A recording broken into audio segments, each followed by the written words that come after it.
नमस्कार, मी आनंद शेवाळे, कृषी टेक प्रतिनिधी. आता आपण अनबोर येथील योगेशराव कैनाथराव कोसले यांच्या वावरात आपण आलो. त्यांच्याकडे हळद आहे. दरवर्षीप्रमाणे यावर्षी यांच्याकडे हळद आहे आणि नेहमी यांनी दरवर्षीप्रमाणे हळद लावतात. तर हळदीमध्ये एक्सपर्ट आहेत. यांच्याकडून आणि कृषी टेकचे पूर्ण प्रोडक्ट यांनी वापरतात. तर यांच्याकडून जाऊन मागच्या डोसमध्ये काय वापरले आणि फवारणीमधून काय वापरले. नमस्कार.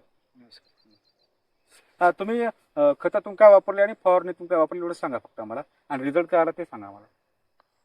मी खतामधून DAP, पोटॅश त्यासोबत अमोनियम सल्फेट आणि आपलं मायकोझॉल आणि ते काय म्हणतो ते थायोमिथाइल ट्रिफोनिल घेतलो.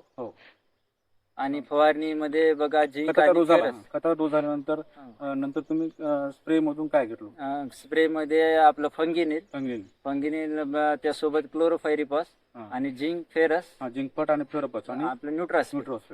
तुम्हाला काय वाटतं याच्यामध्ये? तुम्ही मागच्या वर्षीचा अनुभव सांगा, या वर्षी सांगा आपल्याला. या वर्षी काय वाटतं तुम्हाला? म्हणजे आता या मागच्या तुम्ही फवारणी मधला आणि खतातला अनुभव सांगा. नाही, पण माझी हळद पहिले पिवळी होती. त्या झिंक आणि फेरसची फवारणी केलो तेव्हापासून एकदम हिरवीगार मस्त लसलशीत दिसायली.